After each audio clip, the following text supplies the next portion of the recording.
Hello दोस्तों, आज शुरुआत करते हैं इस वीडियो का। बेसिकली एक बहुत ही महत्वपूर्ण वीडियो है जो पिछले दिनों डायरेक्ट सेलिंग में एक डेवलपमेंट हुआ था। कुछ कंपनीज को सीसीपीए के नोटिस गए थे, उससे रिलेटेड ये एक महत्वपूर्ण वीडियो है जो आज हम शूट कर रहे हैं। जो ऐसा कि हमारी एसोसिएशन है, association of direct selling entities of India.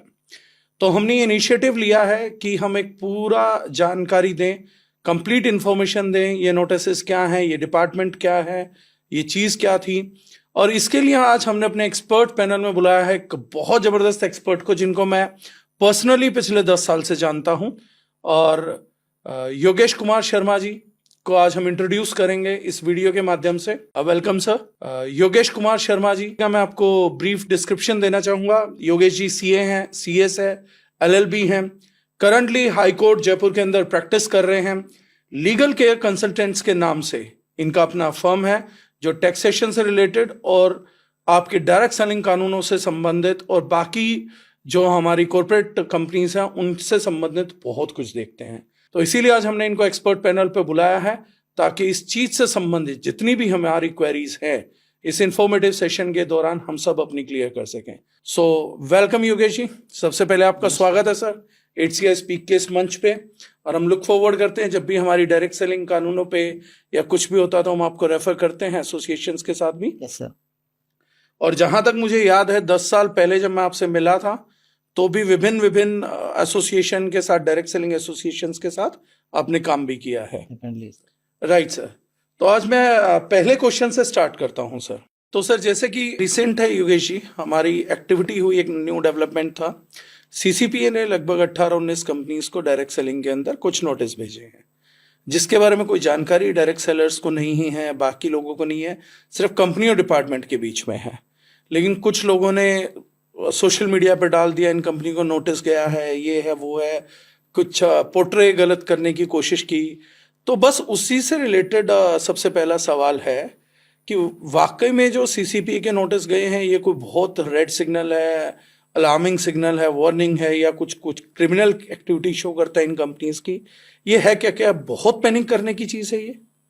नहीं, देखिए, जितने भी नोटिस अगर डिपार्टमेंट भेजती है तो बेसिकली ये एक डिपार्टमेंटल एक प्रोसेस है, एक एक एक इन्वेस्टिगेशन का एक प्रोसेस है किसी भी काम को करने के लिए। ये इससे आपको कोई क्रिमिनली आप क्रिमिनल डिसाइडेड नहीं हो गए हैं कि आपको एक नोटिस मिला और आप उस नोटिस के बिहाफ पे आप साहब एक एक्सपोज हो गए, या आपने बहुत बड़ा क्राइम कर दिया, या इस तरीके की कोई गलत एक्टिविटी में आप इन्वॉल्व हो, ऐसा कुछ भी नहीं है।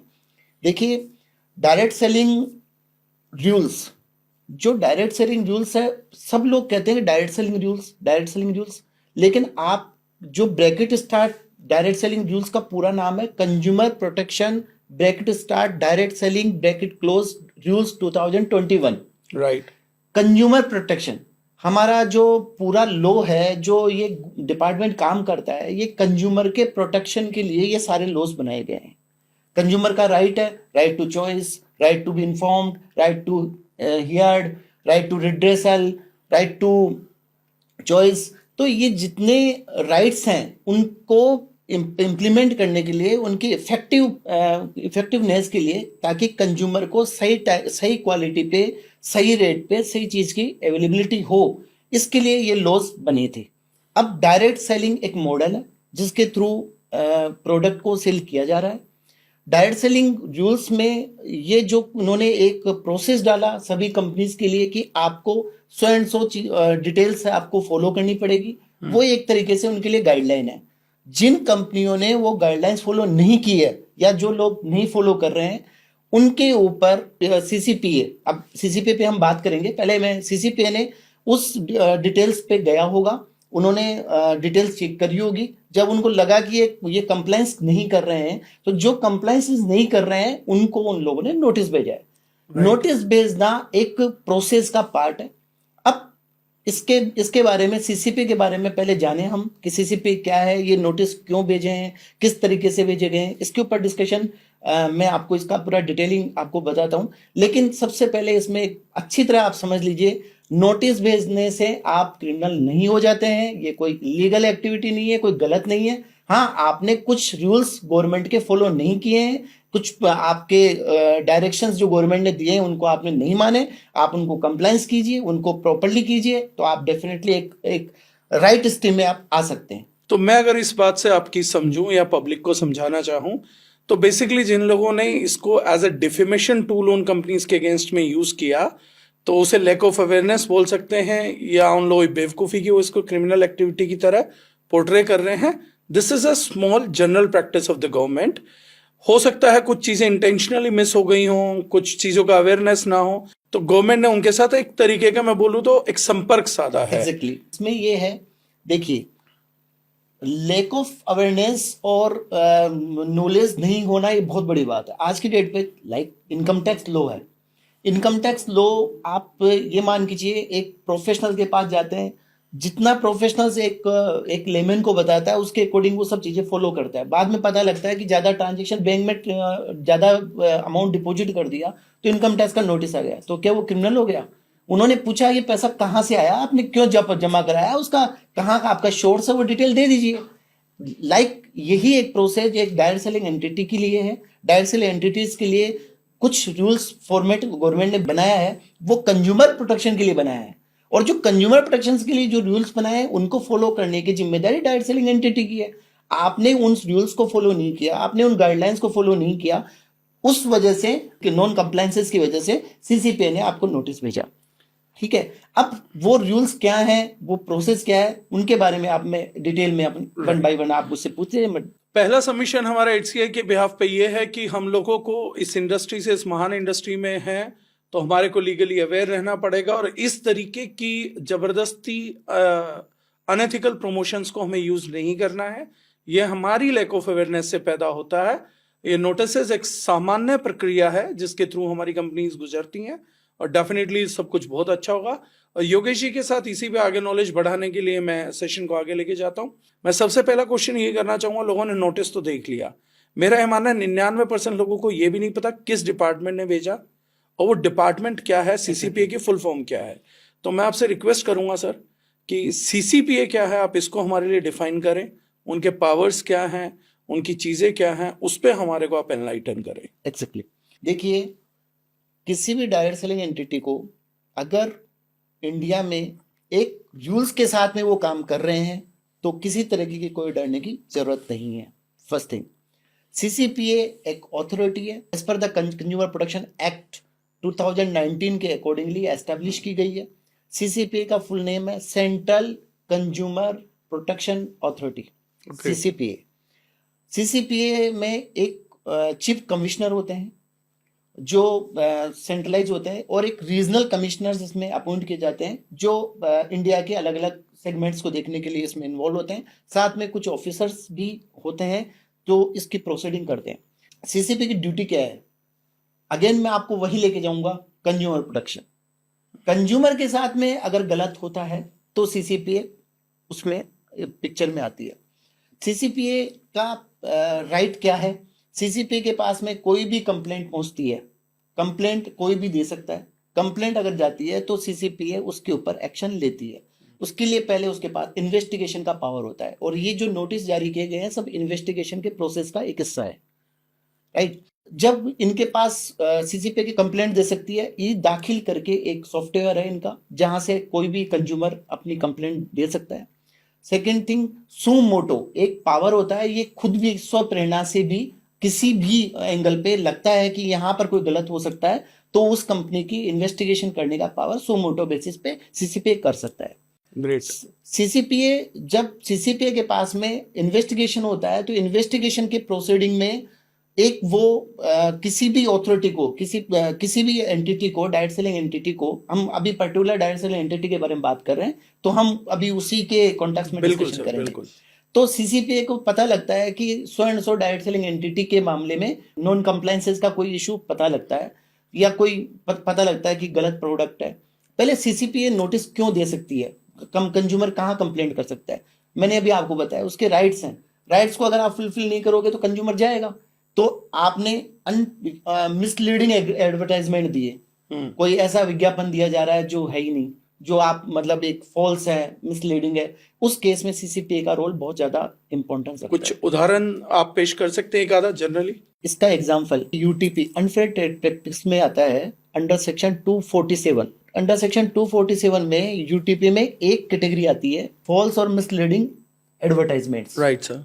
जैसे आपने कोई बोतल ऑयल की दी और कहा कि आपके एक ही दिन में 5 फीट बाल आ जाएंगे, 4 फीट बाल आ जाएंगे, 2 फीट बाल आ जाएंगे, जबकि एक ये जनरल प्रोसेस है, ठीक है वो इम्पैक्ट करता होगा लेकिन इतनी जल्दी नहीं करता होगा और उससे नहीं आता है, तो ये मिसलीडिंग एडवर्टाइजमेंट है। राइट। और ये गवर्नमेंट बिल्कुल भी पसंद नहीं करती है इस तरीके के कंज्यूमर को आप चीट करो, बहकाओ उनको। एक इस तरीके के एग्जाम्पल्स में फॉल्स एंड मिसलीडिंग में आते हैं।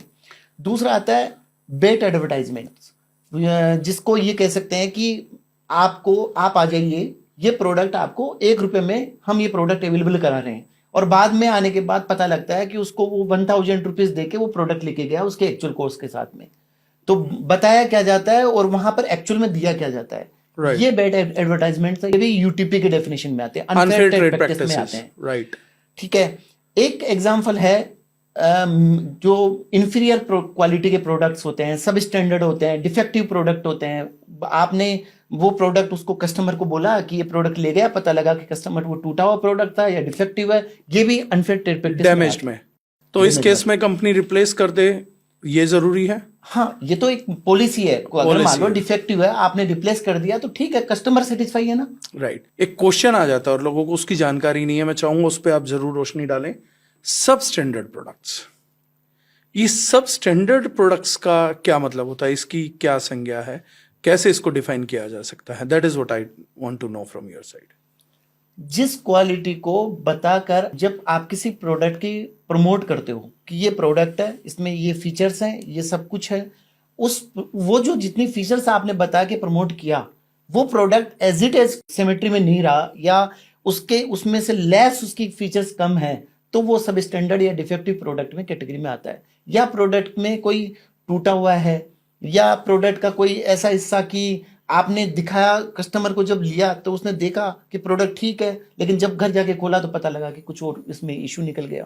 तो ये डिफेक्टिव, इंफीरियर क्वालिटी के प्रोडक्ट, जिसकी क्वालिटी आपने बताई, जो आपने प्रमोट करने के लिए जो मुझे बताया, जो फीचर्स बताए, जो क्वालिटी बताई, जो उसकी फीचर्स हैं, अगर आपने वो सब चीजें उसमें मुझे नहीं दी और आपने उसके बाद में प्रोडक्ट दे दिया, तो वो सब स्टैंडर्ड कैटेगरी प्रोडक्ट आते हैं। राइट। जैसे आपने कहीं समझा होगा कि कहीं देखने को मिलता है कि नहीं साहब ये क्वालिटी नंबर 1 है, ये ब्रिक्स है, आपको 2 नंबर की ब्रिक्स मिल जाएगी, आपको क्वालिटी नंबर 2 मिल जाएगी। तो जो क्वालिटी नंबर 2 जो ब्रिक्स बता रहा है वो आपकी सब स्टैंडर्ड प्रोडक्ट हुआ, वो आपका क्वालिटी प्रोडक्ट नहीं है। लेकिन जब वो आपको ये सेल कर रहा है कि क्वालिटी नंबर 2 वाला प्रोडक्ट है, क्वालिटी नंबर 2 की ही रेट में देंगे, तो वहां पर आपका जस्टिफिकेशन फेयर ट्रेड प्रैक्टिस। हाँ, लेकिन आप जो बता रहे हो प्रोडक्ट उसको देना है।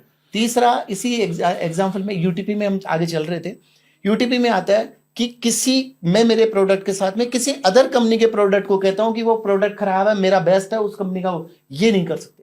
वर्बल भी नहीं कर सकते। अगर आपके पास में साइंटिफिक रिसर्च है या कोई डेटा है या जो सर्टिफाइड डेटा है, उसके बिहाफ पे अगर आप डिस्कशन करते हैं तो कोई इशू नहीं है। आप डेटा पॉइंट्स कंपेयर कर सकते हैं, ना कि किसी के प्रोडक्ट को गलत बोल सकते हैं। गलत नहीं बता सकते। तो ये मैं बता रहा हूं कि ये यूटीपी जो आपको ये नोटिस इशू है, ये यूटीपी का बहुत बड़ा रोल प्ले करता है, इसलिए मैंने आप ये यूटीपी पे लेके जा रहा हूं। ये जितने भी नोटिस निकल रहे हैं, हमारा क्यों निकला? अनफेयर ट्रेड प्रैक्टिस में, रेस्ट्रिक्टेड ट्रेड प्रैक्टिस में, या डायरेक्ट सेलिंग एंटिटीज के जो रूल्स बताए हैं रूल्स के, तो वो फॉलो नहीं करने की वजह से नोटिस निकले। तो यूटीपी के अब हम चल रहे थे यूटीपी में, यूटीपी का दूसरे कंपनी के प्रोडक्ट्स को आप नहीं कर सकते, डिफेम नहीं कर सकते, आप प्रोडक्ट को डेवलप नहीं कर सकते उसके बिहाफ पे किसी को गलत बता के। ये यूटीपी में डेफिनेशंस में आते हैं। ये कैटेगरीज हैं जिस पे यूटीपी गवर्नमेंट मानती है। दूसरी कैटेगरी आती है आरटीपी। आरटीपी में अगर डायरेक्ट सेलिंग एंटिटी की बात करें तो मेजर आता है उसके अंदर अनजस्टिफाइड कंडीशंस, कि अगर आपको ये प्रोडक्ट लेना है तो आपको ये प्रोडक्ट खरीदना ही पड़ेगा। ओके। तो अगर आप ऐसी अनजस्टिफाइड कंडीशंस आप डालते हो तो वो भी आरटीपी में आता है। चॉइस ना देके फोर्सफुल मेजर हम करते हैं, तो ये करना ही राइट टू चॉइस 100%। आपने देखा होगा बहुत सारे कंपनीज को, मैं पहले जब मैं आया था प्रैक्टिस में, तो मैं देखता था कि यहाँ किट हुआ करती थी कि 2 पैंट 2 शर्ट और 3000 रुपये आप दे दो और ये किट मिल जाएगी। जबकि ये रॉन्ग प्रैक्टिस है। क्योंकि मैंने आपको, हम जब स्टार्ट किया तो मैंने सबसे पहले बताया राइट टू चॉइस। उसकी चॉइस होना चाहिए वो क्या खरीदना है। आप अपनी चॉइस नहीं दे सकते कंज्यूमर को। कंज्यूमर की चॉइस होनी चाहिए कि मुझे ये प्रोडक्ट परचेज करना है, तो वो प्रोडक्ट, वो जो उसका मन करे वो प्रोडक्ट परचेज करेगा। अगर आप उसको एक चॉइस नहीं देके किट में अगर उसको बाउंड कर रहे हो तो वो अनफेयर ट्रेड प्रैक्टिस में काउंट होगा और आपको सीसीपीए नोटिस इशू करेगा अगर उसके पास कंप्लेंट। इसमें बहुत सारे कंफ्यूजन है, मैं उसमें से 2 आपसे क्लियर करना चाहूंगा। यस। मान लीजिए कंपनी के पास 50 प्रोडक्ट है और आप वो भी खरीद सकते हैं, हाँ और उस कंपनी के पास किट में भी कुछ प्रोडक्ट्स हैं जिसमें वो कुछ भी वैल्यू दे रहे हैं, हाँ वो किट भी खरीद सकते हैं। तो क्या ये फेयर ट्रेड प्रैक्टिस में आएगा? हाँ, अगर आपने नंबर ऑफ प्रोडक्ट्स को सामने रख दिया, एक आपका प्रोडक्ट है जिसको आपने सभी प्रोडक्ट को किट में डाल रखा है। जैसे मान लो आपने बच्चे का कोई प्रोडक्ट है, बच्चे के लिए पाउडर है, ऑयल है, उसको आपने अलग अलग नहीं करके मॉइस्चराइजिंग क्रीम आपने एक जगह डाल दिया। वो वाला जो किट है, वो किट आपने डाल दिया, वो ओके है, क्योंकि आपने पहले तो फोर्स नहीं किया उसको कि आप ये प्रोडक्ट आपका जो मन करे वो करे। और वो प्रोडक्ट आप किट में ही बेच रहे हो, तो वो किट में खरीदने के लिए आपका तो ये कोई आपकी और तो किट बना रहा है या सिर्फ शुगर किट बना रहा है, तो ये किट जेन्युइन है। आप ऑप्शनल रहे तो जेन्युइन है। सिंपली मैं कहूँ आप मुझे 3000 दो और मैं आपको एक प्रोडक्ट दूंगा, वो प्रोडक्ट मेरा किट है, वो लेना पड़ेगा आपको। राइट, ये गलत है यहाँ पर। चलिए, thank you so much sir. Next मैं आपसे जानना चाहूंगा, जैसे सीसीपी के नोटिसेस गए हैं, तो सीसीपी के पास पावर क्या है? लोग रिवर्ट कर देंगे तो आगे क्या प्रोसीडिंग्स रह सकती हैं? नहीं रिवर्ट करेंगे तो क्या पेनल्टीज हो सकती हैं? मतलब वर्स्ट टू वर्स्ट क्या इफेक्ट आ सकता है? एंड इन गुड केस बहुत सारी अच्छी कंपनीज हैं, उसमें कुछ मिसिंग पार्ट रहा होगा, कोई कंप्लायंस उनको नोटिफाई की गई होगी, वो पूरी कर देते हैं, तो फिर आगे क्या रहेगा? सीसीपीए ने अभी तक हम बात कर रहे थे सीसीपीए नोटिस क्यों भेज सकता है, तो मैंने आपको बताया UTP, RTP, direct selling rules के जो एंटिटीज फॉलो नहीं कर रही है, नॉन कंप्लायंसेस नहीं कर रही है, उनको ये नोटिस इशू हो सकते हैं। Perfect sir. नोटिस इशू होने के बाद की प्रोसीडिंग क्या होती है वो जानना जरूरी है। नोटिस अगर आपको इशू हो जाता है तो आप नोटिस का सबसे पहले आपको चांस दिया जाता है, आपसे पूछा जाता है कि क्या आपने ये गलत किया है, और किया है तो क्यों किया है, इसका इंटेंशन के साथ आप उसकी डिटेल के साथ में आप अपना रेस्पॉन्स सबमिट करें। रेस्पॉन्स सबमिट करने के बाद में फिर सीसीपीए डिसाइड करता है कि आप वहां गलत थे या नहीं थे। तो उसके बाद क्या होगा, कॉन्सिक्वेंसेस क्या होंगे आपके?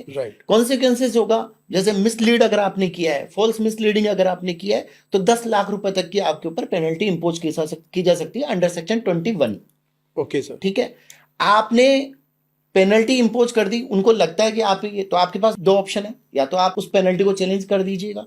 अगर आपको लगता है कि पेनल्टी जस्टिफाइड है, पेनल्टी पे कर दीजिएगा। अगर आपको आपने ना तो पेनल्टी को चैलेंज किया और ना ही आपने उसको जस्टिफाई नहीं, मतलब जस्टिफाई भी नहीं किया, पेनल्टी पे भी नहीं करी और कुछ भी रिवर्ट नहीं किया, तो अब यहां पर सीसीपीए का पावर थोड़ा सा लार्ज हो जाता है। यहां पर आपके ऊपर वो क्रिमिनल एक्शन भी ले सकता है इस जगह आफ्टर दिस। आपका अगर आप अगला नोटिस में वो आपको क्रिमिनल एक्टिविटी में ले जाएगा। Right sir. उसके बाद में वो आपके ऊपर काफी पावरफुल है। यस, उसके बाद में पावरफुल है, लेकिन अभी आपको चांस दिया, आपको सुनने का, अभी वो बातचीत करना चाह रहे हैं, आपसे वो कहना चाह रहे हैं कि आप ये हमें डिटेल दीजिए, आपने ये सबमिट नहीं किया, आपने ये नॉन कंप्लेंसेस है आपकी, ये क्यों है, क्या है, आप जस्टिफाई कर दीजिए। आपको लगता है कोई टेक्निकल रीजंस की वजह से आपने, जैसे वेबसाइट पे है कि एक डायरेक्ट सेलिंग एंटिटी को 100 एंड 100 डिटेल्स आपको वेबसाइट पे डालनी चाहिए, आपने वेबसाइट पे डिटेल नहीं डाली। अब मान लो हो सकता है किसी टेक्निकल रीजंस की वजह से, आपका मेलाफाइड इंटेंशन अगर वहां नहीं है और टेक्निकल रीजंस हैं, तो फिर कोई प्रॉब्लम नहीं है, आप बताइएगा। देखिए आईपीसी में भी मतलब लिखा है, एक आदमी का इंटेंशन देखा जाता है। इंटेंट बहुत जरूरी है। है। आपने शायद एक मीटिंग में कहा भी था कि हमारा आईपीसी जो है उसका होल बेस एक चीज पे टिका है कि आपका इंटेंट क्या है क्राइम का। आप जब स्टार्ट करते हैं हमारा आईपीसी, अब तो बीएनएस हो गया, भारतीय न्याय संहिता हो चुकी है। अच्छा, मैं तो उतना अवेयर नहीं हूँ। तो बीएनएस हो गया, तो उसमें आप कोई भी अपराध हो, क्रिमिनल जो क्राइम होता है, क्राइम देखने से पहले ये देखा जाता है कि इसमें इसका इंटेंशन क्या था। अगर इंटेंशन इन्वॉल्व है और एक्ट है उसके साथ में, तो 100% वो लाइबल है। और अगर इंटेंशन नहीं है, एक्ट है, तो फिर एक्ट के अकॉर्डिंगली उसकी वो देखा जाता है। तो इसी केस में टेक्निकल एरर हो सकती है सर, ह्यूमन बीइंग है। बिल्कुल हो जाता है। आज डायरेक्टर ने एक वेबसाइट बनवाई, वेबसाइट डायरेक्टर नहीं बनाते हैं, वेबसाइट बनाने वाले किसी टेक्निकल थर्ड पार्टी से करते हैं। तो जो उन्होंने बनाया, उसकी डिटेल वहां डाली, सब कुछ किया, उसमें कुछ मिस रह गया, तो मिस रह गया तो आप कह सकते हैं कि ये मेरे से गलती हो चुकी है, मैं इसको बहुत जल्दी रिमूव करूंगा और नेक्स्ट टाइम से मेरे से गलती रिपीट नहीं होगी। अगर सीसीपीए के नोटिस को उन्होंने अलाउ कर दिया, आपको कर दिया, लेकिन अब गलती आप दोबारा करते हो तो फिर आपके ऊपर एक्शन होगा, ये तय है। तो योगेश जी, मेरा अगला सवाल ये है सर, जो हमारे नॉलेज में है जितना भी है, कि इस बार के जो मेजर नोटिस का मेजर रीजन जो था, जो हमारी बातचीत से बाकी लोगों से हमने संपर्क किया है, वो वेबसाइट ओरिएंटेड था, ज़्यादा वेबसाइट देख के। Okay. और उसके बाद हुआ क्या कि एक पैनिक फैल जाता है डायरेक्ट सेलिंग इंडस्ट्री में। मैं ये रिक्वेस्ट भी करूंगा, HCI स्पीक्स पे आप प्लीज़ हमें ज़्यादा समय दीजिएगा। हमारी पब्लिक को बहुत अवेयर होना है सर, वो छोटी छोटी चीज़ों से डर जाते हैं और हमारे यहाँ डर का माहौल ज़्यादा बनाते हैं लोग। अब हम लीगली आपसे थोड़ा एजुकेट हुए तो हमें पता है इतना डरने की जरूरत नहीं होती। जैसे आपने कहा इंटेंट सही है तो सब सही है, तो इंटेंट तो मेजरली सही रहता है सर, लेकिन थोड़ा डर का माहौल बहुत सारे लोग हैं जो बना देते हैं। और हमें पता लगा कि बहुत सारे लोग इसी उसमें वेबसाइट के नाम पे बहुत सारी फीस चार्ज कर रहे हैं हाइजीन चेक के नाम पे। तो ये अवेयरनेस सेशन हमने इस वजह से भी किया है कि आपने बताया पैनिक करने की जरूरत नहीं है बहुत ज़्यादा। तो मैं चाहूँगा कि एक ब्रीफ सर, जितना भी आप आज की मीटिंग में, आज के इस वीडियो में बता सकें कि वेबसाइट पे क्या क्या मेजर चीज़ें हैं जिनका हम ख्याल रखें तो हम ये नोटिस अवॉइड कर सकते हैं। वैसे आपने बताया कि बहुत पैनिक की जरूरत नहीं है, अगर कुछ अनइंटेंशनल है भी तो गवर्नमेंट बहुत सुनती है, डिपार्टमेंट बहुत सुनेगा। लेकिन इसके अलावा भी सर अगर आप उस पर एनलाइटन करें, ब्रीफ जितना भी हो सके राइट नाउ, एक शेड्यूल तो नहीं है लेकिन अभी बता पाएंगे तो आपके बहुत आभारी रहेंगे सर हम। प्लीज हमारी सभी कंपनीज को आप एजुकेट करें इस चीज के ऊपर। डायरेक्ट सेलिंग एंटिटी को as per the direct selling rules 2021 इसको हम 3 फेज में हम बांट के प्लान करें वेबसाइट पे। फर्स्ट फेज होगा कंज्यूमर ओरिएंटेड, एक्चुअली में है सब कंज्यूमर ओरिएंटेड, लेकिन स्पेसिफिकली जो डायरेक्टली कंज्यूमर से रिलेटेड आता है, जिसमें आता है प्रोडक्ट में प्रोडक्ट चाहिए उनको, प्रोडक्ट का पूरा विजिबल होना चाहिए। इस पे डायरेक्ट सेलिंग के साथ में ई कॉमर्स रूल्स भी एप्लीकेबल होते हैं डायरेक्ट सेलिंग एंटिटीज पे। ये भी जानना बहुत जरूरी है हर डायरेक्ट सेलिंग इंडस्ट्री को कि डायरेक्ट सेलिंग के साथ में ई कॉमर्स रूल्स भी एप्लीकेबल होते हैं, आपको उनको भी जानना बहुत जरूरी है।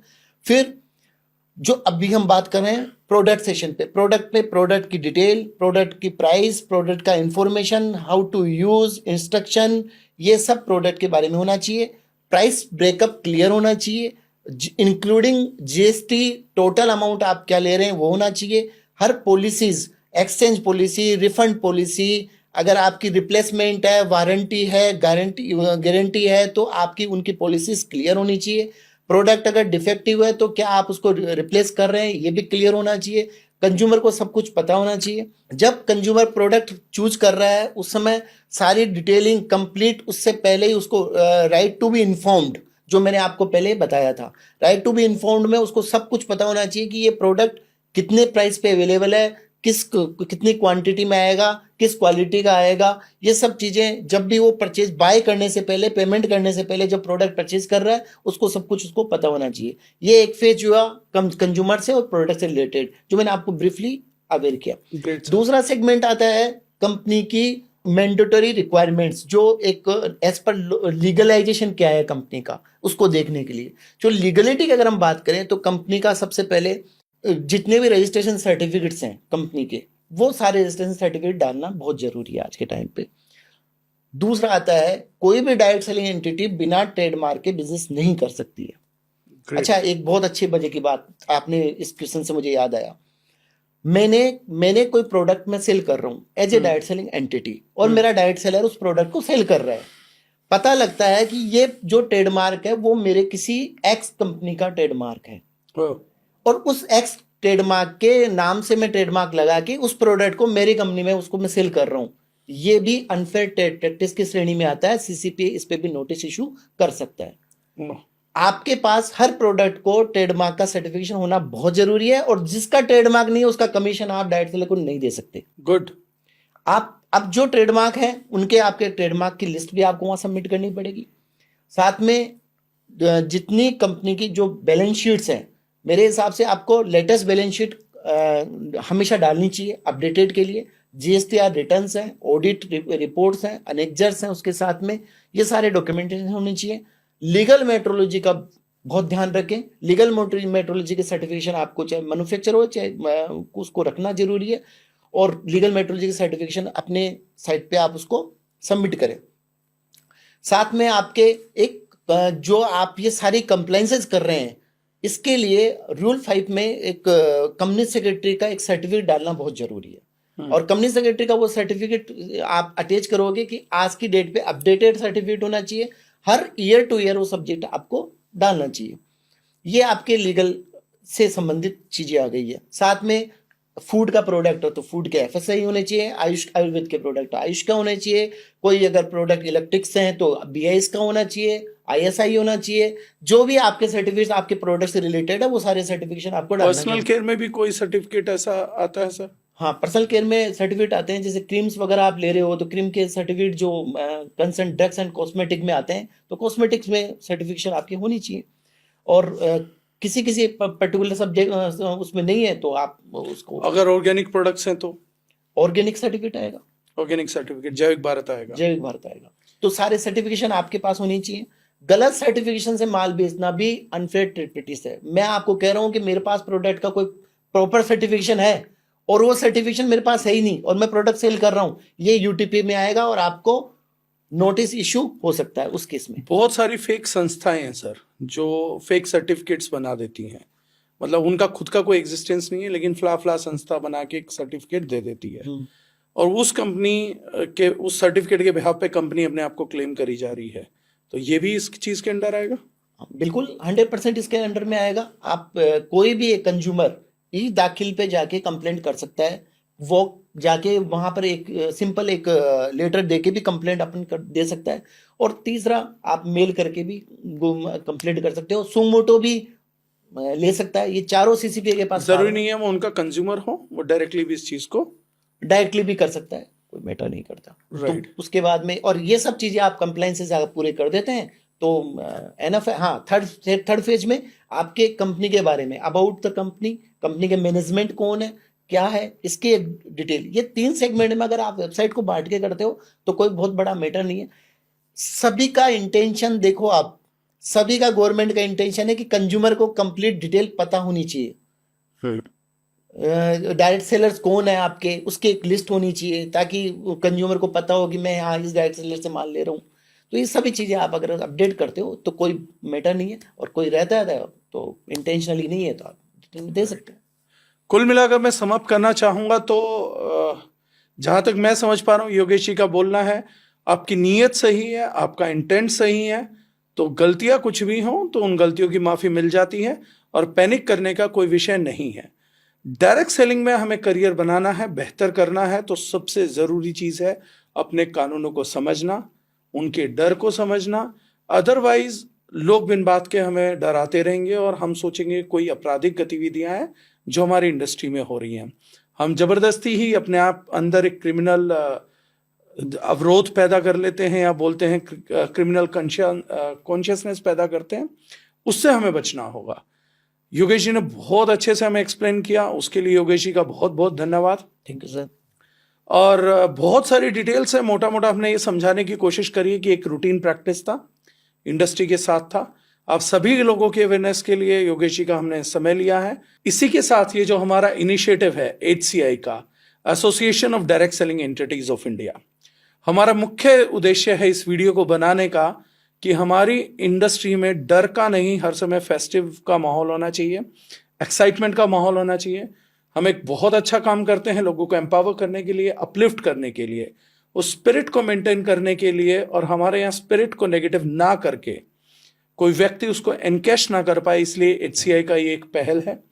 अगर आप चाहते हैं कि इससे और detail session directly to the topic, website पे क्या क्या होना चाहिए विद डॉक्यूमेंट्स, योगेश जी बात करें, तो आप अपना इंटरेस्ट जाहिर कर सकते हैं HCI के लिए, info@adsei.in। अगर उसमें आप लोगों की क्वेरीज आती हैं तो उसके दौरान हम जरूर योगेश जी का एक और सेशन प्लान करेंगे। सर, हम आपसे चाहेंगे कि एक दिन पूरा सब चीजों का, किसी की भी एक कंपनी का साइट का एग्जांपल लेके हम सब प्रस्तुत करें ताकि और बेटर क्लैरिटी आए।